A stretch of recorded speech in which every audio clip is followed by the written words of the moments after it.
Former NFL player Tim Shaw is now facing a different opponent, a disease he believes may be due to repeated head injury and concussions. After leaving the NFL, he was diagnosed with ALS. Now he wants the league to fund research investigating the link and possibly find a cure. Shaw says all football players deserve to know whether them stepping on the football field gives them the risk of getting ALS. He sat down with CBN's Tom Burring to talk about his life with the dangerous disease. Tim Shaw played football the same way he approaches life, devoted and determined. Can't be half in, or either you're in or out, and so be all in. The game of football is it was just made for me, and I was made for it, and we had a great run.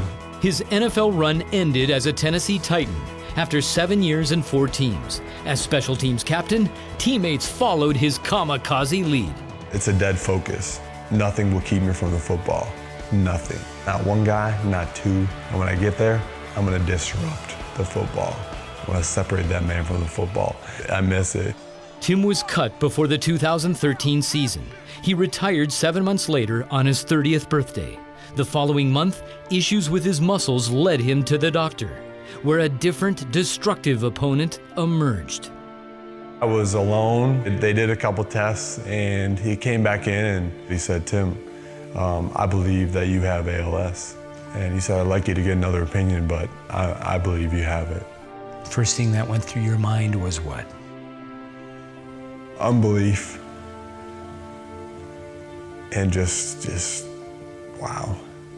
I thought about my family and just not wanting them to have to go through that. You never think that you'll have to face something like this, and no one would ever choose it for you.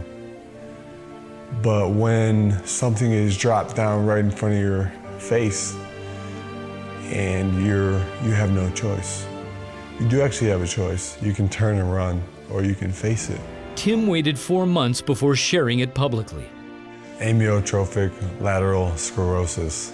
It's been survived, but ALS slowly but surely takes away your functions and your nerves and your muscles, and ultimately they shut down. It is very feared, but it is not undefeated. I feel a great sense of responsibility to impact this disease for those struggling with it now or in the future.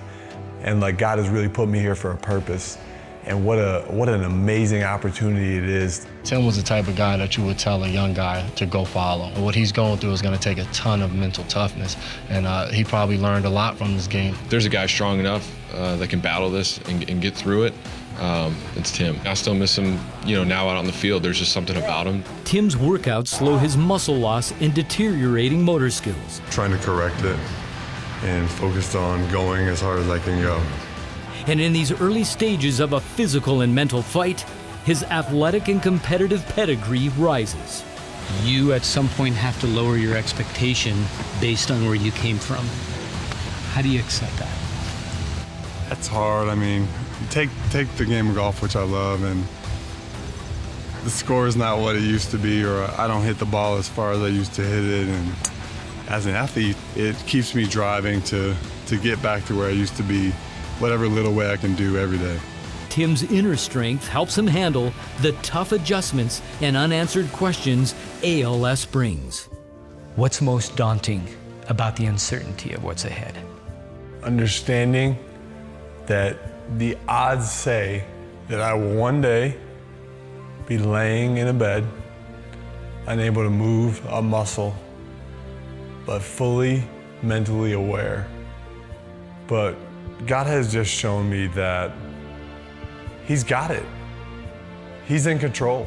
The Bible says that the Lord determines, what's going to happen to us. I've really come to peace with that, and it's the freedom of giving up control. I never had control before a diagnosis, so why would I worry about when I'm going to die, what's going to happen to me? All I can do is live today.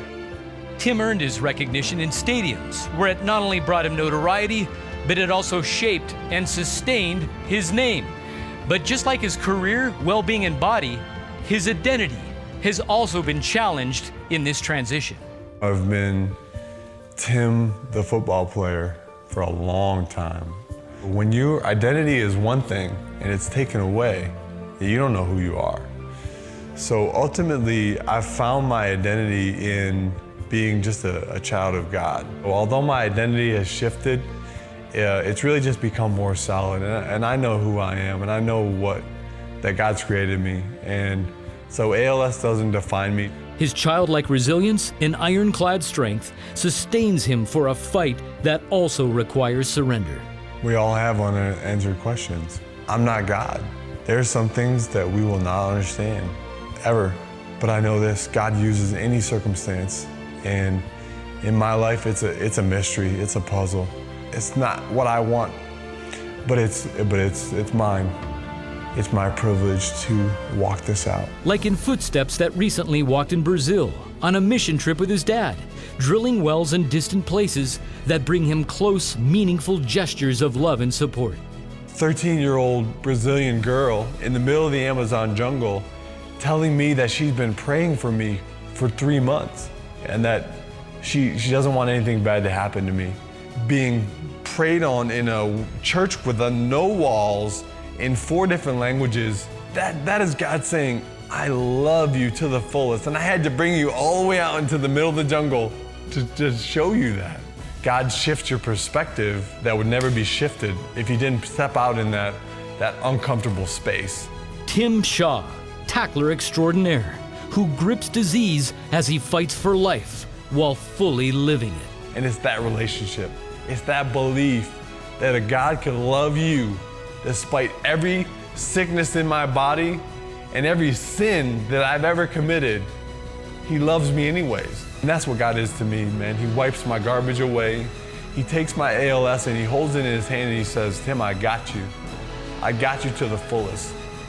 There are so many good things that he's done. Don't curse him in the bad times. He's there. Wow, what an inspirational way to deal with adversity.